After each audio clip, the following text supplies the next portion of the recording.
Hi everyone, we're here at World Cup Finals, and this is a drag racing event. We don't typically do a lot of drag racing stuff, but there are a lot of crossovers because it is an import versus domestic event. And there are a lot of Evos, there are a lot of Civics, RX-7s, and we're very excited to see them because they are built in a very different way than what we're used to.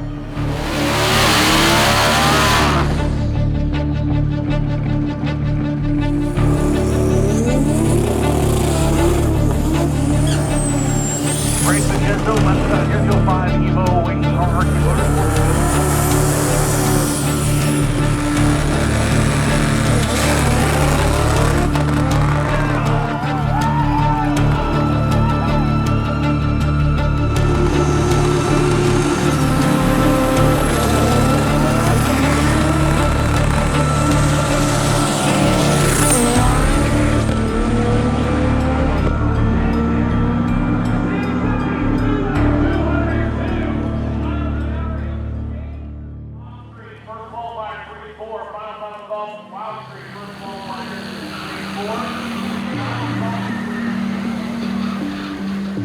Drag racing is synonymous with American muscle cars, big displacement, rear-wheel drive, automatic transmissions.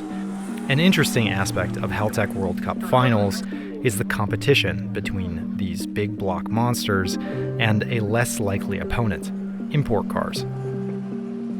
This team is known as Los Broke, and driver-owner Carlos's Civic Hatch is far from what Honda had in mind when they built this car back in the 1990s. It's one of many four-cylinder Hondas at this event that's been all-wheel drive swapped. What began with using transfer cases and rear differentials from other pedestrian all-wheel drive Honda chassis has evolved into fully aftermarket billet aluminum drivetrains. Los Broke is competing in the Wild Street category made up of both imports and domestics that run faster than 7.9 seconds in the quarter mile. Because the Civic is all-wheel drive, Carlos avoids the water sprayed in the burnout box to prevent loss of traction when he launches the car. Carlos stages up in his lane and the all-wheel drive Civic has too much grip off the line, causing the engine RPM to bog and the turbo to fall out of boost. Carlos keeps the throttle pinned. He does this to ensure a good qualifying position for the team, but right at the end of the pass,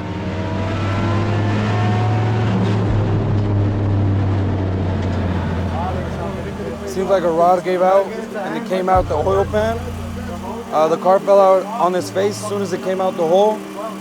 Carlos stayed in it. He put second, he put third, he put fourth, and at the top of fourth was a big cloud of smoke. We have a backup engine. We're gonna try to get the oil pan patched up, and hopefully we can make it to second round qualifying and make the field for tomorrow. Not all teams at World Cup Finals are having to work so hard. Mike Tennant is driving a relatively normal-looking Mazda RX-7, if you ignore the parachute. I grew up in a family with all domestics. We had Camaros, GTOs, Fairlanes, Mustangs. And then my dad one day came home and he was like, I want to go test drive this RX-7. I didn't even ever see one before. And we went down and we test drove it, and I was like, I felt like I was in an exotic supercar or something, you know, just a sequential turbo system and had handling. So I ended up buying, like I said, I bought this one in '97, and within a year I was already, you know, just want to make it faster and upgrade, you know, different turbos and exhaust, and you know, it's kind of back in the day of the old Fast and Furious, you know. So you're doing the little by little, and then you finally reach a point where it's not even fun to street drive anymore. You just want to be at the track, and so then it's all in, you know. Turn it over to methanol, full cage it, the 25.3, and just go from there. It's a 13B. It's a billet motor built by a company called Billet Pro out of Australia. Right now we got the world record for rotary IRS at 759. What's the diameter on the exhaust? 5-inch. Does it need that much? Yeah. I ran it on a 4 before and it just kind of choked it a little bit. Rotaries make a lot of exhaust gas, so you really need to get it out. So you want a turbo with a very large exhaust wheel. And get it out of there. What kind of injectors are these? These are mechanical. So basically just run on nitrous jets to spray in more fuel. Wow. So 12 decas, and we max those out. We're in the high 90 duty cycle. We're out of fuel. Yeah. It's a 13-gallon-a-minute pump on there. And like I say, 13 gallon a minute. a minute, yeah. Put it this way, a lot of times we'll take fuel up with us because if we do a burnout in the car, you know, because they want you to start your burnout as soon as that car leaves, right? Yeah. So we usually try to wait and make sure they're not hurt or broke, because if we make a second burnout, now we're worried about, are we going to run out of fuel at the end? So yeah. it almost takes to 3 gallons on the pass on it. And is it unique for you, like import guys, to be running against domestic guys? Is that kind of like a... I mean, you know, years ago when imports were really getting into the drag scene, I think that, you know, domestic guys really hated on them. So there's a lot of confrontation there. Yeah, so it was a big thing. But nowadays, I think they respect us just as much as we respect them, and it's just, let's go have fun. Mike has opted to continue powering his import with roughly the same engine it came with from the factory. On the other side of the paddock, though, a similar car has been built with a very different philosophy. My name's Tom West. I go by Stick Shift Cowboy, and this is the S2 Nasty. It's a S2000 with a 427 cubic inch JAC comp motor in it. It's got twin 7683s by FIS. It's got a full billet cased transmission from Tick Performance, and it's got wheelie bars. It's pretty nasty. I've always been a Honda guy. I grew up during the Fast and Furious times, and then I learned that V8s make more power. So this car doesn't make power on the dyno just because of air velocity traveling through it. So if you notice, the headlights are actual ducts for the turbos. So as air velocity picks up, the power picks up in the car. So it only makes power going down the track. But doing the calculations from amount of fuel used to air volume that's coming in, it's somewhere ballparking 23 to 2600. It's got the capability to run sixes. However, we haven't been that fast yet just due to launching the car. So the car is so short of wheelbase, it likes to roll over. And this is the first year that they said that we could have wheelie bars. So those are untested, but they are on the car. And this pass that we're about to make, it should go sixes if it does what it's supposed to. But we made a pass out now on really low boost. It was only on about 25 pounds. And we just kept it really soft just to get some data on the engine. We plugged all that in. It went 870 at 170 something miles an hour. But now it should, like I said, it's on 50 PSI going down the track from 20 to 25. So it should really haul. I mean, this is the fastest race in the world. So if everybody here is turned up to blow up. So the rods could exit the block. I mean, no one knows. Yeah, and we'll continue to turn it up for there as we make this pass and get some more data and see how the wheelie bars handle the car. We'll go faster from there. I don't know, I usually sing songs. I have, you know, Taylor Swift or something. I have no idea what's going on. But once it gets moving, that's my happy spot, so I start smiling.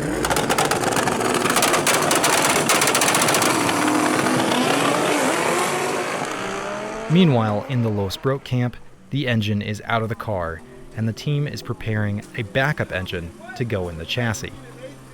The pan for the dry sump oiling system will need to be repaired, and the clock is ticking down to the next qualifying round. Oil pan's leaving at 12:56. After 5 hours of work, the team at Los Broke have installed a fresh billet block K-Series in the Civic. So we're back. We got the new engine in there, as you can see. We got everything cleaned up from the last pass. The old engine gave out, it's in the trailer now. We got all the clutch and transmission components swapped over to the new engine block. They're getting everything cleared out.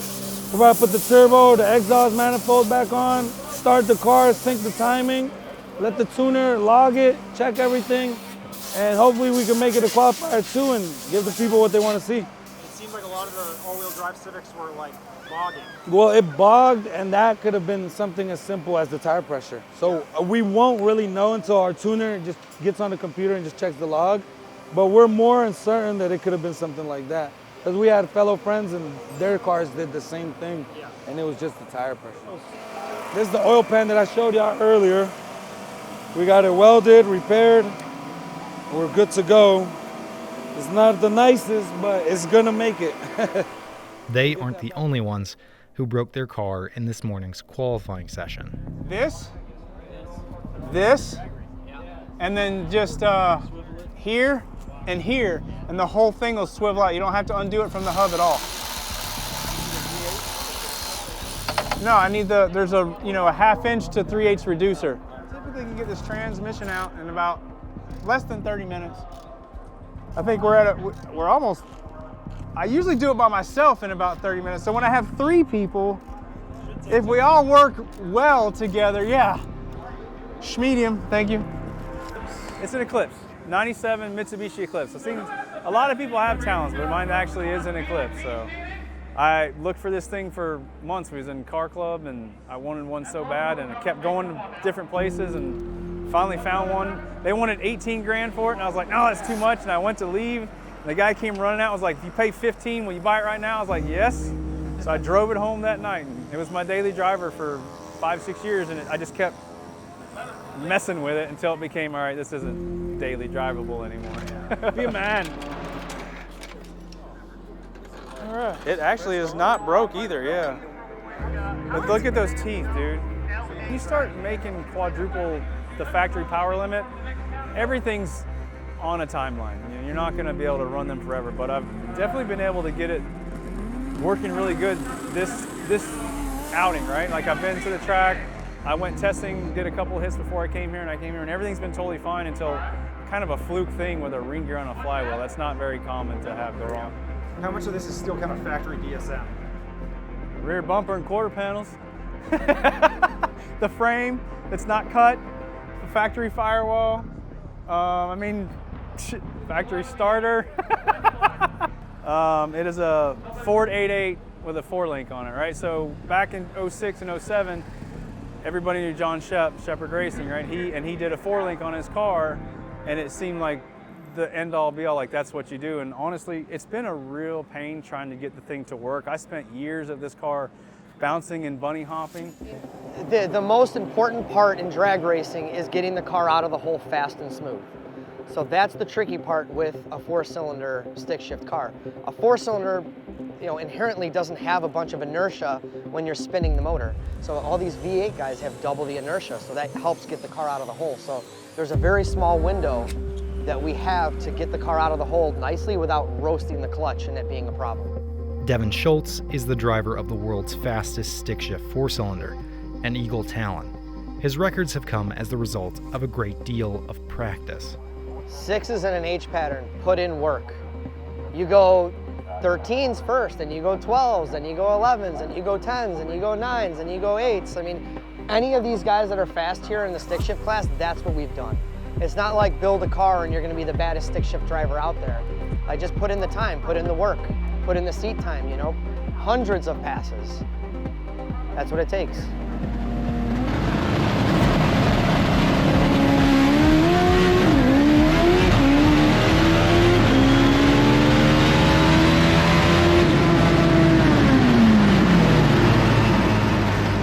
What is all the boost for this car? North of 100 pounds. Right now, we've got this pass set to be about 90 pounds of boost, but the air is really good. So that would be the same as running 100 plus pounds in some higher density altitude. So when it comes to reliability, as far as the boost level is concerned, the engine program is pretty solid. So, I mean, we can make 10, 15 passes on an engine and know that it's going to be pretty solid. The one thing that's a little bit tricky with the car is finding the window that the clutch likes to get it out of the hole. But once we get it out of the hole smooth, it's usually really easy to drive the car and really consistent. I mean, Haltech has been key to our program, not only because the stuff just works. Anything that I can think of, any strategy that I can think of, from clutch slipper to race timer to staging brake, it's all taken care of with the Haltech. So, I mean, you can create a custom table, a custom map, and all that's taken care of. You can make anything you want happen with the Haltech, and you don't need somebody to write the firmware for you. So, I could try something real quick in the shop. If it doesn't work, I don't need to use it, or vice versa. Yes, they did help me go over 200. Dude, I can't say enough about that system. Me and Alex sat there for 1 year in 2015 and downloaded like all the major companies' softwares and went through all of them. We're like, dude, we just like Haltech the best. The layout of everything, the functionality, all the generics, how you can just make up your own maps and things. it was amazing. The support from Haltech's great. Like I can text them on a Saturday, say, hey man, I need help with this. Sure, they dial in. You know, we Facebook message, so I know a lot of guys there. They've been incredibly supportive, so.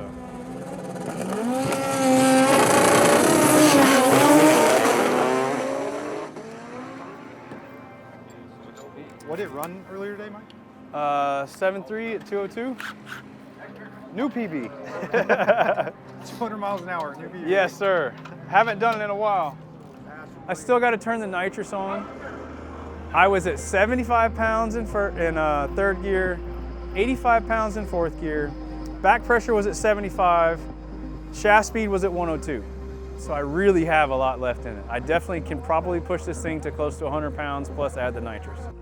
A lot of the race happens at the tree, right?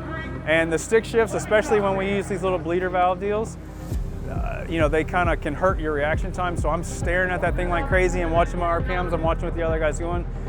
As I'm going around the water box, I'm nervous thinking about everything. It's like as soon as I come around the water box and I'm starting to hit that first bulb, that's all I focus on is my RPM and that bulb and where the other guy's at. As soon as I see the light go, I try to hit it. So.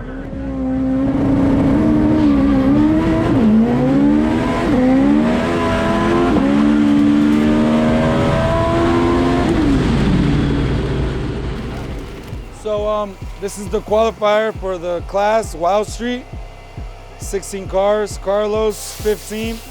He went 980 at 194. Only another car went 194. It's nerve-wracking when it's a weekend like this that we have rain coming up. We don't know if we're gonna get cut short. If it was still regular schedule, we would have been more calm because we know we could get it done. But right now we're fighting against the clock.